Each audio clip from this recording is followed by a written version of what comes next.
Yes, hello everyone, welcome to the global world academy. आज हम लोग यहाँ पर कंप्लीट करने जा रहे हैं पर्यावरण अध्ययन का एक मोस्ट इंपॉर्टेंट टॉपिक, जो कि आपका स्पेस साइंस से, अंतरिक्ष विज्ञान से। और जैसे कि आप सभी को पता है कि जो एग्ज़ाम अभी हम लोगों की चल रही है उसमें कई सारे क्वेश्चन आपसे स्पेस साइंस के, यूनिवर्स के पूछे जा रहे हैं। तो आज हम लोग एक कंप्लीट रिविज़न यहाँ पर करने जा रहे हैं। जैसे कि आपका जो लास्ट एग्ज़ाम हुआ था एमपी टेट का, पीएस टेट का, वो 5 मार्च 2022 से लेकर 26 मार्च 2022 तक ये पूरा चला था। सारी शिफ्ट अपनी यहाँ पर मॉर्निंग इवनिंग हुई थी। तो उसमें कई सारे स्पेस साइंस से रिलेटेड क्वेश्चन यहाँ पर पूछे गए थे। तो वही सारे क्वेश्चन आज की इस क्लास में हम लोग रिवाइज करने वाले हैं। ठीक है, तो ये इसका फर्स्ट पार्ट रहेगा जिसमें हम लोग ट्राई करेंगे कि मैक्सिमम क्वेश्चन को यहाँ पर कवर कर लें। ओके, सो स्टार्ट करते हैं अपने पहले क्वेश्चन से। फर्स्ट क्वेश्चन हमें ये बोल रहा है, भारत सरकार द्वारा इन कोषपार की स्थापना जो है वो कब करी गई थी? 1953 में, 1957 में, 1960 में करी गई थी या 1962 में करी गई थी? करेक्ट आंसर क्या होगा? 1962। अब ये चीज़ इंपॉर्टेंट हो जाती है कि इन कोषपार जो है वो है क्या, करता क्या है, और सबसे इंपॉर्टेंट कि इसका फुल फॉर्म क्या है। ठीक है, तो वो अपन एक बार देख लेते हैं। देखो, इन कोषपार जो है, सबसे पहले इसका फुल फॉर्म, उसी से आपको पूरा मीनिंग समझ में आ जाएगा। Indian national committee for space research. ये क्या है? इंडियन नेशनल कमिटी है। किसके लिए? एसपीए, दैट मीन्स स्पेस और रिसर्च के लिए। ठीक है, मतलब भारत की ही एक कमेटी है जो कि स्पेस रिसर्च से रिलेटेड सारी चीज़ें देखती थी। हालांकि बाद में ये इसरो हो चुका था। ठीक है, तो 1962 में इसको इस्टेब्लिश किया गया था। इसकी स्थापना करी गई थी 1962 में। आप यहाँ पर देख सकते हैं 1962 में भारत सरकार द्वारा भारत की पहली राष्ट्रीय अंतरिक्ष एजेंसी के रूप में इन कोषपार को स्टैब्लिश किया गया था। इसका प्राथमिक उद्देश्य भारत में अंतरिक्ष अनुसंधान गतिविधियों को बढ़ावा देना और उनमें समन्वय स्थापित करना था। ठीक है, चलिए। अच्छा, इसके साथ ही हमने जो भी पेपर्स अभी हुए हैं उसका एक कंप्लीट एनालिसिस डाल दिया है कि किस तरीके के क्वेश्चन यहाँ पर पूछे गए हैं। ठीक है, तो वो भी आप ज़रूर से जाकर चेक कर लीजिएगा। नेक्स्ट क्वेश्चन देखिए, टर्ल्स जो होता है TERLS, ये भी एक शॉर्ट फॉर्म है। इसका फुल फॉर्म क्या है ये आपसे पूछा गया है, जिसे इसरो के पूर्ववर्ती संगठन के द्वारा स्थापित किया गया है। तो टर्ल्स का फुल फॉर्म क्या होगा? Thiruvananthapuram equatorial rocket launching station, Thumba equatorial rocket launching station, 2 engine rocket launching station, 3 engine rocket launching system. Correct answer क्या हो जाएगा? Thumba equatorial rocket launching station. ठीक है, ये है अपना टर्ल्स का फुल फॉर्म। अच्छा, अगर आप एक चीज़ नोटिस करें तो हमको ऑन एन एवरेज एक क्वेश्चन को सॉल्व करने में 1 मिनट का समय लगता है। तो जितने भी फुल फॉर्म आपको यहाँ पर सिखाए जा रहे हैं, जस्ट लाइक कि इन कोसपार अभी आपने पढ़ा, अभी आपने फिर टर्ल्स का देख लिया, तो एक बार ज़रूर से आप इनके फुल फॉर्म लिखकर इनके जो भी सन है कि कब इस्टेब्लिश हुआ था या फिर क्या मीनिंग है इसका, वो ज़रूर से लिखते हुए जाएं, तो रिवीजन भी हो जाएगा। और बाद में जब भी आप इन फ्यूचर जब इस चीज़ को पढ़ना चाहें तो आराम से पढ़ भी सकते हैं। ठीक है, टर्ल्स इक्वेटोरियल या तुम्बा इक्वेटोरियल रॉकेट लॉन्चिंग स्टेशन एक भारत रॉकेट लॉन्चिंग स्टेशन है जिसकी स्थापना 21 नवंबर 1963 को करी गई थी। ठीक है, इसरो के द्वारा संचालित है, तुम्बा तिरुवनंतपुरम में स्थित है। जो मुख्य भूमि भारत के दक्षिणी पश्चिमी सिरे के पास है, जो पृथ्वी के चुंबकीय रेखा के बहुत ही करीब है, इसीलिए यहाँ पर तुम्बा को सिलेक्ट किया गया। जितने भी रॉकेट लॉन्च किए जाते हैं वो यहीं से किए जाते हैं, उसका भी अपना एक स्पेसिफिक रीज़न है। ठीक है, 2 क्वेश्चन कंप्लीट हो गए, टर्ल्स कंप्लीट हो गया, इनकोस्पार कंप्लीट हो गया। अगला मोस्ट इंपॉर्टेंट क्वेश्चन, निम्नलिखित में से कौन सी अंतरिक्ष एरोस्पेस एजेंसी अपने देश के साथ सही सुमेलित नहीं है? मतलब 4 में से एक रॉन्ग स्टेटमेंट होगा। CNSA जो है वो चाइना की है, और DLR जो है ये डेनमार्क की है, CNES फ्रांस की है, या फिर जो लैपन है LAPAN ये इंडोनेशिया की है। करेक्ट आंसर क्या होगा? देखो, अपन को गलत बताना है तो DLR जो है ये जर्मन की है। ठीक है, बाकी सब अपने सामने बिल्कुल सही लिखा हुआ है। CNSA जो है चाइना की है, बिल्कुल सही बात है। और CNES ये भी फ्रांस की है, और लैपान जो है इंडोनेशिया की है।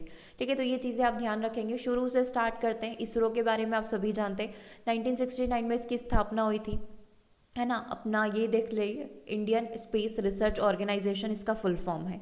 ठीक है, फिर CNES जो भी आपको ऑप्शन में दिख रहा था, है ना, तो अंतरिक्ष अध्ययन के लिए राष्ट्रीय केंद्र ये फ्रांस का हो गया।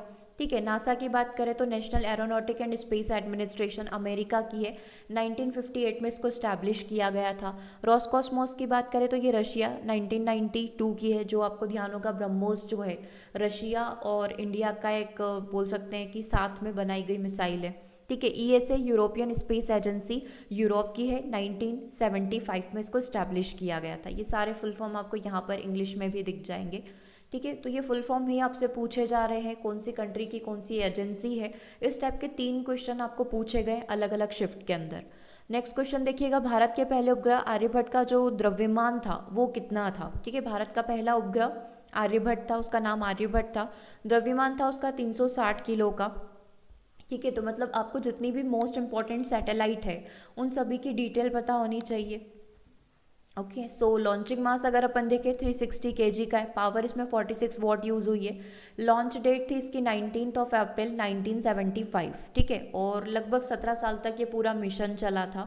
ठीक है, और किसके थ्रू लॉन्च किया गया था, तो रूस का ही कॉस्मोस है, उसके थ्रू जो है हमने आर्यभट्ट को लॉन्च किया था, क्योंकि तब तक हमारी कंट्री के पास खुद के लॉन्चिंग व्हीकल नहीं थे। और अब हम लोग इतने सक्षम हो चुके हैं कि हम लोग दूसरी कंट्री के जो सैटेलाइट्स हैं उनको हमारे जो पेलोड्स हैं, बोल सकते हैं कि जितने व्हीकल हमारे पास ये PSLV है, GSLV है, उनके थ्रू लॉन्च करते हैं। ठीक है, तो ये चीज़ आप ऐड करेंगे इसमें। अगला देखिएगा, पृथ्वी का पहला कृत्रिम उपग्रह किस वर्ष सफलतापूर्वक प्रक्षेपित किया गया था। ठीक है, तो हम लोग बोल सकते हैं कि पृथ्वी का जो पहला कृत्रिम उपग्रह है 1957 में सफलतापूर्वक इसको प्रक्षेपित कर दिया गया था। ठीक है, सोवियत संघ ने 4 अक्टूबर 1957 को दुनिया का पहला कृत्रिम उपग्रह स्पुतनिक 1 को सफलतापूर्वक लॉन्च किया था। उपग्रह का आकार लगभग एक बीज बॉल की तरह था और इसका वजन 183.9 पाउंड था। ठीक है, अगर पूरी दुनिया की यहाँ पर बात करें तो सबसे पहले रशिया था जिसने अपना सैटेलाइट लॉन्च किया था। इससे लगभग 98 मिनट तक पृथ्वी की परिक्रमा करी, 18,000 मील प्रति घंटे की गति से इसने यात्रा करी और 3 महीने तक ये अपनी कक्षा में घूमता रहा। तो 1957 में रशिया के द्वारा जो है इसको लॉन्च किया गया था। ठीक है, तो करेक्ट आंसर क्या हो जाएगा, ऑप्शन नंबर बी। और अगर आपसे आर्यभट्ट का पूछ ले, है ना, तो आर्यभट्ट का वेट कितना था, 360 kg यहाँ पर था। 1975 में आप देख सकते हैं 19 अप्रैल 1975 को आर्यभट्ट को लॉन्च किया गया था। 1981 तक तो इसके बारे में पूरी जानकारी मिलती रही, बट फिर कुछ समय के बाद इससे कनेक्शन टूट चुका था, तो कुछ साल के बाद इसको ख़त्म कर दिया गया, मिशन को एंड कर दिया गया। वो अभी अपन पूरा डिटेल इसका पढ़ेंगे आगे। चलिए अगला क्वेश्चन देखते हैं। भारत के पहले उपग्रह का जो कक्षीय जीवन था वो 17 साल से थोड़ा कम था, क्योंकि स्टार्टिंग तो हुई थी इसकी अप्रैल, है ना, ये पढ़ लेते हैं, अप्रैल 1975 में इसको स्टार्ट किया गया था। ठीक है, 1981 तक हमें इंफॉर्मेशन मिलती रही और फाइनली फेब 1992 में इस मिशन को ख़त्म कर दिया गया, है ना। तो अपन बोल सकते हैं लगभग 17 साल से थोड़ा कम का समय यहाँ पर मिला है इस मिशन को पूरा कंप्लीट होने में। ठीक है, तो 17 साल से थोड़ा कम, ऑप्शन नंबर बी अपना करेक्ट हो जाएगा। ओके, लास्ट कांटेक्ट अपन कर पाए थे मार्च 81 में और 10 फेब 1992 को इसको फिनिश कर दिया गया। अगला देखिएगा, SLV-3 सैटेलाइट लॉन्चिंग व्हीकल को किस वर्ष सफलतापूर्वक प्रक्षेपित किया गया था। तो SLV को किस साल लॉन्च किया गया था, तो 1980 में इसको लॉन्च किया गया था। 1980 जो है 18 जुलाई 1980, ऑप्शन नंबर बी अपना करेक्ट आंसर हो जाएगा। इन चीज़ों को लिखते ज़रूर से रहना, जिस भी दिन आपका एग्जाम है तो सुबह उठते से ही एक बार ये सारी चीज़ें रिवाइज करके ही जाना। ओके, सो श्रीहरिकोटा रेंज इसको सफलतापूर्वक प्रक्षेपित किया गया था जब रोहिणी उपग्रह RS-1 को कक्षा में स्थापित किया गया, जिससे भारत अंतरिक्ष यात्रा करने वाले देशों के एक विशेष क्लब का 6ठा सदस्य बन गया था। ठीक है, मतलब हमारी देश के साथ ही 5 और कंट्रीज ऐसी थी जो ये ऑलरेडी लॉन्च कर चुकी थी। ठीक है, तो SLV से कौन गया था, तो रोहिणी को हम लोग लेकर गए थे, है ना। रोहिणी उपग्रह that is RS-1, Rohini satellite 1 को कौन लेकर गया था, SLV-3 लेकर गया था। बेसिकली ये व्हीकल है, आप इसे समझ सकते हो कि आप गाड़ी में बैठकर या बस में बैठकर एक प्लेस से दूसरे प्लेस पर जाते हो तो बस आपको लेकर जाती है, वैसे ही ये SLV, PSLV, GSLV, है ना, ASLV, ये सब लॉन्चिंग व्हीकल्स है, जो भी चीज़ें हमें भेजनी है उनको ये लेकर जाते हैं। ठीक है, चलिए अगला देखिएगा, नासा ने जो साइकिल मिशन था उसको कब लॉन्च किया था। 1 अगस्त 2022, 20 सितंबर, 15 सितंबर या 30 मार्च 2022 को इसको लॉन्च किया गया था। तो अकॉर्डिंग टू द पेपर इसका करेक्ट आंसर यहाँ पर माना गया है ऑप्शन नंबर 1, 1 अगस्त 2022 को इसको लॉन्च किया गया था। हालांकि इसका जो करेक्ट आंसर है इस पर दी वेबसाइट वो है अक्टूबर 13, 2023। ठीक है, क्योंकि इस मिशन को स्टार्ट तो कर दिया गया था, लेकिन जब फाइनली लॉन्च किया गया और जब फाइनली ये सक्सेसफुल हुआ वो डेट है हमारी अक्टूबर 13, 2023। ठीक है, तो आप दोनों डेट ध्यान रख लीजिएगा, जो भी ऑप्शन में रहे आप उसको आंसर कर सकते हैं। ठीक है, तो नासा का साइकिल मिशन शुक्रवार 13 अक्टूबर 2023 को सुबह 10:19 पर फ्लोरिडा से स्टार्ट किया गया था। लॉन्च मूल से एक दिन पहले निर्धारित किया गया था, मतलब 12 तारीख निर्धारित की गई थी, बट मौसम खराब था जिसकी वजह से इसको स्टार्ट नहीं किया गया। मिशन का लक्ष्य यह निर्धारित करना था कि साइकी किसी ग्रहाणु का मूल होगा। अंतरिक्ष यान या क्षुद्र ग्रह का मानचित्रण और अध्ययन करने के लिए कई तरीके से ये उपकरणों का प्रयोग करेगा। मतलब ये कई सारे चीज़ें अपने साथ लेकर जाएगा और पूरा इसका एनालिसिस करेगा, है ना। क्षुद्र ग्रह का पूरा स्टडी करने के लिए इस मिशन को लाया गया था, जिसमें एक multi spectral imager, gamma ray, neutron spectrometer, magnetometer और रेडियो उपकरण यहाँ पर इंक्लूड रहेगा। ठीक है, अगला देखिएगा, समुद्रयान मिशन के तहत गहरे समुद्र में चलने वाले वाहन का नाम क्या था। समुद्रयान एक मिशन था जिसके थ्रू कई सारी चीज़ों को लॉन्च किया गया था, जिसके अंदर एक टाइप है कि गहरे समुद्र में एक वाहन चलेगा, उसमें लोग बैठकर जाएंगे, वो पूरा जितना भी बायोडाइवर्सिटी है समुद्र में, जितनी भी डाइवर्सिटी है उसका अध्ययन करेंगे। तो वो करेगा अपना मत्स्य 600। ठीक है, तो करेक्ट आंसर क्या हो जाएगा अपना ऑप्शन नंबर डी। तो समुद्रयान मिशन बिल्कुल सही है, ये आप देख सकते हैं, ये हमारा समुद्रयान है ना, और ये जो है मत्स्य 600 है। ओके, देख सकते हैं, national institute of ocean technology, ministry of government of India. ठीक है, ये आप पूरा देख पाएंगे। अब इसके बारे में डिटेल थोड़ा सा हम लोग देख लेते हैं कि करेगा क्या। इस तरीके से डोम के आकार का ये पूरा रहेगा पनडुब्बी, जो गहरे समुद्र के अंदर जाएगा और वहाँ पर जितनी भी प्रकार की बायोडाइवर्सिटी है उसको ये चेक करेगा, जस्ट लाइक दिस। इसके बाद इसमें 3 लोग बैठकर जा सकते हैं, है ना। ये मैन मेड, पहला मैन मेड आप इसको कह सकते हैं। India first manned deep ocean mission इसको लॉन्च किया गया है। Sending 3 women to the 6 kilometre ocean depth in a self propelled submersible हम लोग इसको कह सकते हैं। Exploring deep sea resources and biodiversity assessment, है ना, गहरे समुद्र में जाकर ये पूरा अध्ययन करेगा। Endurance of 12 hours under normal operation and 96 hours in case of emergency, मतलब 12 घंटे तक इजीली समुद्र के अंदर ये रह सकता है। और अगर कोई इमरजेंसी होती है कि कोई चीज़ काम नहीं कर रही है तो 96 आवर्स तक इंसान इसके अंदर सर्वाइव कर सकता है। तो ये डोम के शेप का रहेगा, मत्स्य 6000 इसका नाम है। समुद्रयान मिशन के अंतर्गत इसको लॉन्च किया गया है। ठीक है, चलिए अब आगे बढ़ते हैं, नेक्स्ट पॉइंट की हम लोग बात करते हैं। ठीक है, अगला क्वेश्चन देखिएगा, SLV-3 सैटेलाइट लॉन्चिंग व्हीकल के प्रथम सफल प्रक्षेपण द्वारा प्रक्षेपित किया गया था। तो SLV-3 जो है किसको लेकर गया था, रोहिणी सैटेलाइट 3 को, और इसका सक्सेसफुली यहाँ पर किया गया था, इसको लॉन्च कर दिया गया था SLV-3 यानी सैटेलाइट लॉन्चिंग व्हीकल 3 के थ्रू।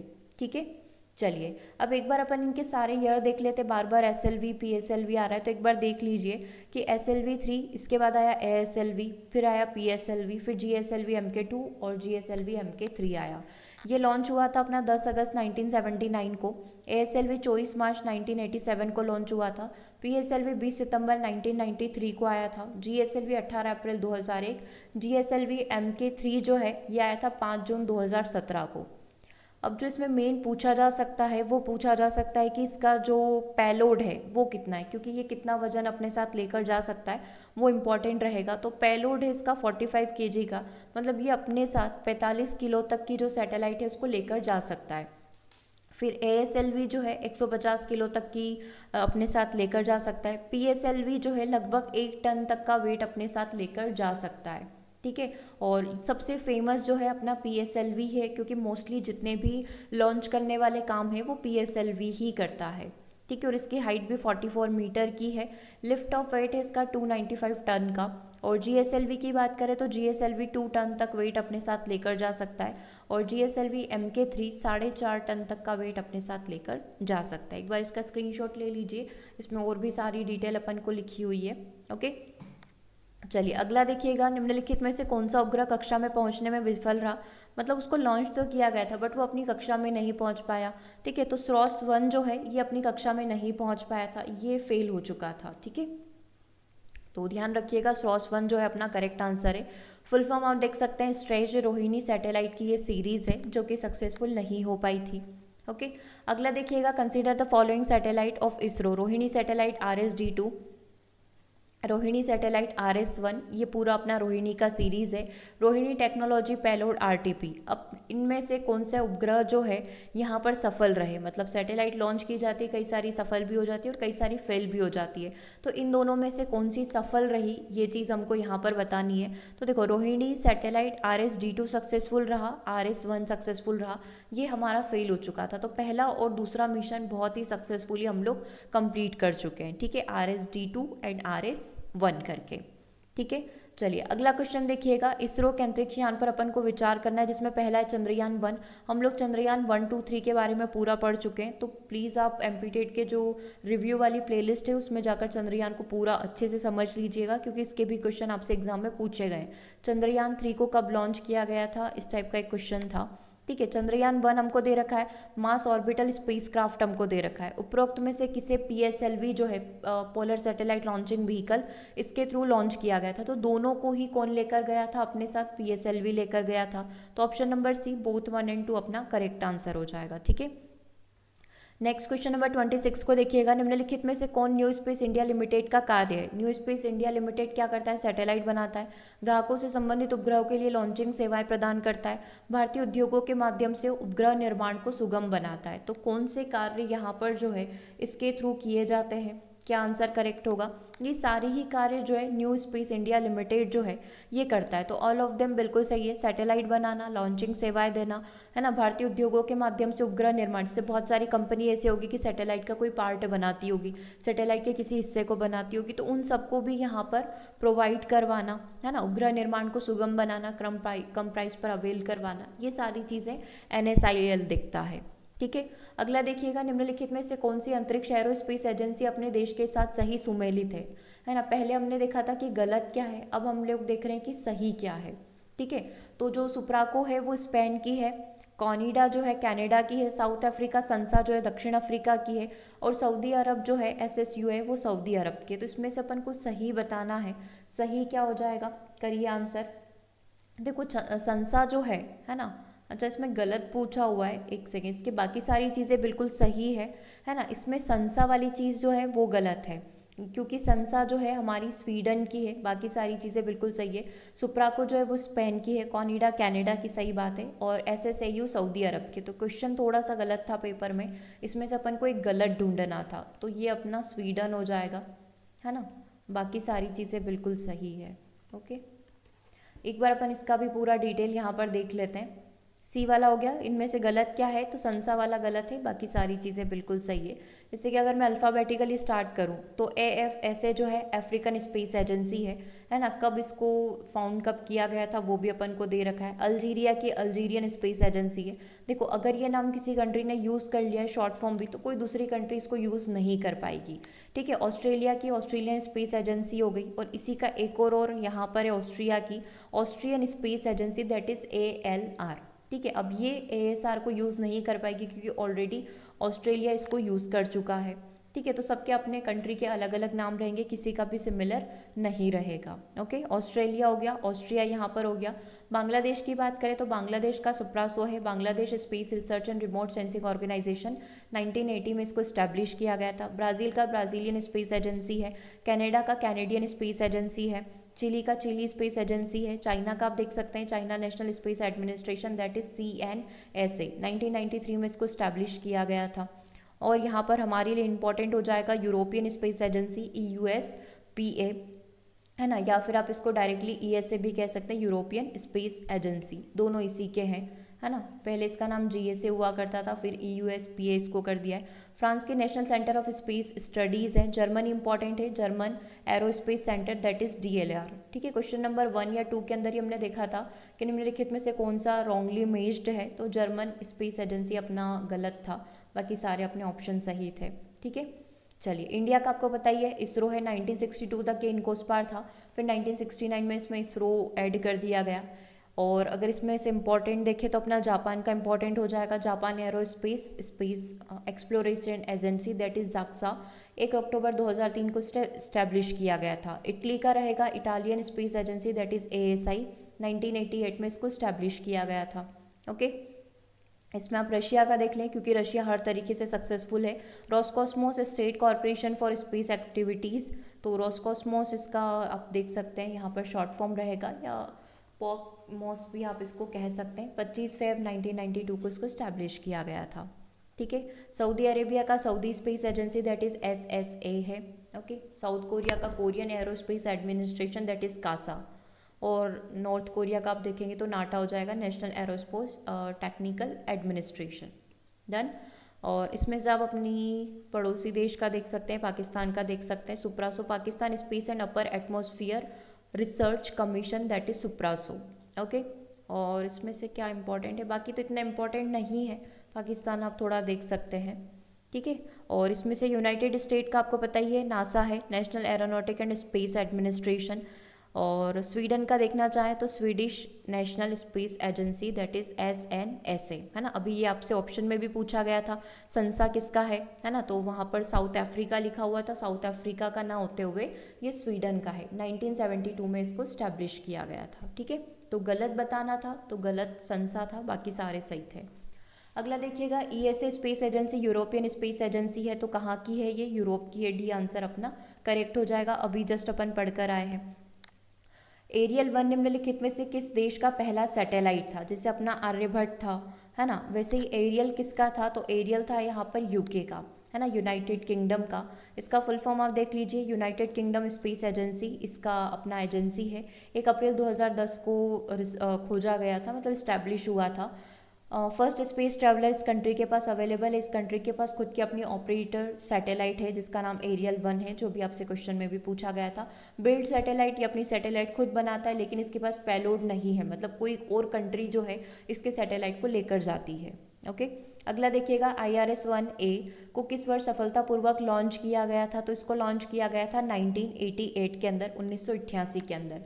अब ये IRS-1 है क्या, तो basically it's a indigenous state of art remote sensing satellite. 17 मार्च 1988 को इसको लॉन्च किया गया था। हिंदी में देखें तो स्वदेशी अत्याधुनिक सुदूर संवेदन उपग्रहों की एक श्रृंखला में पहला उपग्रह दैट इज IRS-1A मार्च 1988 को बेकानूर स्थित सोवियत कॉस्मोड्रोम से ध्रुवीय सूर्य समकालीन कक्षा में सफलतापूर्वक प्रक्षेपित यहाँ पर किया गया था। वैंकूवर से इसको प्रक्षेपित किया गया था, ठीक है। अगला देखिएगा, निम्नलिखित में से कौन सा पृथ्वी अवलोकन उपग्रह यानी अर्थ ऑब्जर्वेशनल सैटेलाइट हाल ही में इसरो के द्वारा लॉन्च किया गया है, तो इसरो के द्वारा किसको लॉन्च किया गया ये आपसे पूछा गया है। EOS-3, जैसा नाम है वैसा ही काम है, ई अर्थ ऑब्जर्वेशन सैटेलाइट, है ना, ये अर्थ ऑब्जर्वेशन सैटेलाइट, इसका सीरीज 03 है, जिसको GSLV F10 के थ्रू यहाँ पर लॉन्च किया गया था। जियो सिंक्रोनस ट्रांसफर ऑर्बिट, है ना, GSLV के थ्रू ये लॉन्च किया गया था। ये करेगा क्या, पृथ्वी की कक्षा में पूरा चक्कर लगाएगा, बट हालांकि ये मिशन सक्सेसफुल नहीं हो पाया, इसको रोकना पड़ा, है ना, ये सही तरीके से मतलब नहीं हो पाया। हालांकि अपन पूछें तो ये पूछा गया है कि किसने इसरो के द्वारा कौन सा लॉन्च किया गया था, तो EOS-03 को लॉन्च किया गया था, बट ये सक्सेसफुल नहीं रहा, ये फेल हो गया। GSLV इसको लेकर गया था, पृथ्वी की कक्षा में इसको चक्कर लगाना था, रियल टाइम मॉनिटरिंग करनी थी, at a time photo click करके पूरा अपन को पृथ्वी पर डेटा भेजना था। जियो स्टेशनरी मतलब पृथ्वी की जो पूरी कक्षा है उसका चक्कर लगाना था, ठीक है। अगला देखिएगा, सरल जो मिशन है भारत और के समुद्र विज्ञान के अध्ययन के लिए एक संयुक्त मिशन है, तो सरल जो लॉन्च किया गया है वो लॉन्च किया गया है भारत और फ्रांस के बीच में, ठीक है। तो ध्यान रखिएगा, सरल मिशन जो है भारत और फ्रांस के समुद्र विज्ञान के अध्ययन के लिए एक संयुक्त उपग्रह मिशन है।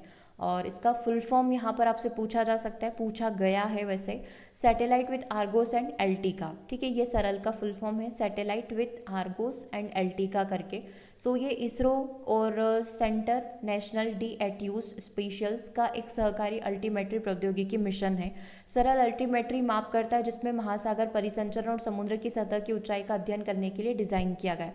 पूरे महासागरों का अध्ययन करने के लिए, समुद्र की सतह का पूरा अध्ययन करने के लिए जो है इसको लॉन्च किया गया है। किस किस के बीच में, भारत और फ्रांस के बीच में। बेसिकली इसमें जो एल्टिका है वो करेगा क्या, है ना, तो CNESE द्वारा बैंड द्वारा निर्मित KA बैंड अल्टीमीटर जो बर्फ, बारिश, तटीय क्षेत्रों और भूभागों का एक बेहतर निरीक्षण करने के लिए 35 गीगाहर्ट्ज सिग्नल आवृत्तियों का उपयोग करेगा। आर्गोस क्या करेगा, एक प्रणाली जो समुद्री बायस, जो समुद्र में जितने भी चीज़ें होगी यहाँ पर, है ना, समुद्र से डेटा को एकत्र करेगा और इसे प्रसंस्करण और वितरण के लिए आर्गोस में ग्राउंड सेगमेंट पर भेजेगा, मतलब पृथ्वी पर सारी डिटेल जो है उसकी पहुँचेगी। तो समुद्र में जितने भी तूफान वगैरह आते हैं, जितनी भी चीज़ें यहाँ पर होगी उनका पूरा डेटा पृथ्वी तक भेजना, और LT का जितने भी बर्फ़ हो रही है, बारिश हो रही है, तूफान आ रहे हैं, उन सब का डेटा पृथ्वी तक भेजेगा, ठीक है। अगला देखिएगा, 2013 में ये लॉन्च किया गया मिशन उपग्रह मिशन सरल का संक्षिप्त पूर्ण रूप क्या है, तो वही जो प्रीवियस में क्वेश्चन पूछा था उसी का फुल फॉर्म आपसे यहाँ पर पूछ लिया है। किसके बीच में लॉन्च किया गया, भारत फ्रांस। कब लॉन्च किया गया, 2013। समुद्र और जितने भी प्रकार की चीज़ें हैं पृथ्वी पर रियल टाइम डेटा इसको भेजना है, तो इसका फुल फॉर्म क्या हो जाएगा, सैटेलाइट फॉर आर्गोस एंड एल्टिका, ठीक है। ये हो गया अपना इसका फुल फॉर्म किसका, सरल का। सैटेलाइट देख लीजिए, satellite with Argos and LT का। ओके, तो ऑप्शन नंबर डी अपना करेक्ट हो जाएगा।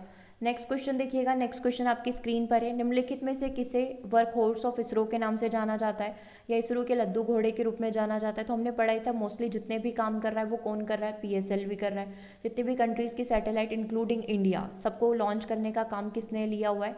पीएसएलवी ने लिया हुआ है, इसीलिए वर्क हॉर्स के नाम से इसको जाना जाता है। इसका उपयोग भू समकालीन और भू स्थिर कक्षाओं में अनेक उपग्रह को प्रक्षेपित करने के लिए किया गया, जिसमें चंद्रयान-1, मंगल ऑर्बिट अंतरिक्ष यान जैसे महत्वपूर्ण मिशन सम्मिलित हैं। अगला देखिएगा, इसरो ने PSLV polar satellite launching vehicle या ध्रुवीय उपग्रह प्रमोचक रॉकेट में कितने चरण होते हैं? तो 4 स्टेप का ये पूरा रहेगा, मतलब जो डिज़ाइन किया गया है वो 4 स्टेप में किया गया है। ठीक है, इस तरीके से इसमें ये पूरे इंजन लगाए हुए होते हैं थ्रस्ट के लिए, इनिशियल थ्रस्ट के लिए। उसके बाद जो फर्स्ट स्टेज होगी ये सॉलिड होगी, दूसरा लिक्विड फॉर्म होगा, तीसरा सॉलिड फॉर्म होगा और फोर्थ वाला जो होगा वो लिक्विड फॉर्म में होगा। तो इस तरीके से ये 4 स्टेज इंजन होगा जो फाइनली अपनी सैटेलाइट को उसको जहाँ लॉन्च करना होगा उसको वो लॉन्च कर देगा। ठीक है, तो 4 स्टेप इंजन हम लोग इसको कह सकते हैं। तो सबसे नीचे वाला जो चरण रहेगा वो सॉलिड फॉर्म में रहेगा, जिसके चारों 6 strap on solid rocket booster लगाए गए हैं, है ना। इसको एकदम उठाने के लिए जो है 6 रॉकेट बूस्टर लगाए गए हैं। ठीक है, तो पहली स्टेप हो गई। दूसरा लिक्विड वाला रहेगा, तीसरा ठोस रहेगा और फोर्थ वाला लॉन्चर बाहरी अंतरिक्ष में बढ़ावा देने के लिए एक लिक्विड फ्यूल टैंक का उपयोग करेगा।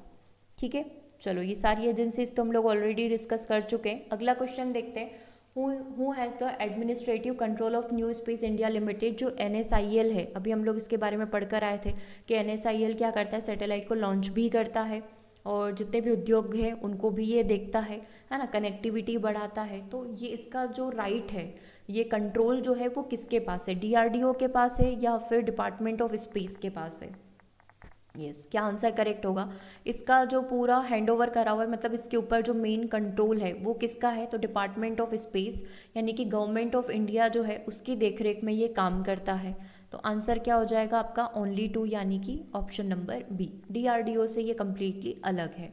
ओके, अगला देखिएगा, भूतुल्यकालीय उपग्रह प्रमोचक रॉकेट मार्क 2 यानी कि GSLV MK2 ने किस वर्ष अपनी पहली उड़ान यहाँ पर भरी थी? तो अभी अपन सारे सन डिस्कस करके आ चुके हैं। 2001 ने इसमें पहली उड़ान भरी थी। इसका जो नेक्स्ट वर्जन था वो 2017 में आया था। ठीक है, तो अभी के लिए जो आंसर होगा वो 2001 हो जाएगा। कहाँ से भरा था? सारखरीकोटा से इसने उड़ान, यहाँ चेन्नई से इसने यहाँ पर उड़ान भरी थी। ठीक है, 100 किलोमीटर उत्तर में श्रीहरिकोटा स्थित सार्क से सफलतापूर्वक इसने उड़ान भरी थी और एक सबसे सक्सेसफुल हम लोग इसको यहाँ पर कह सकते हैं क्योंकि भारी वेट ये यहाँ पर लेकर जा सकता है। तो दैट इज़ GSLV MK2।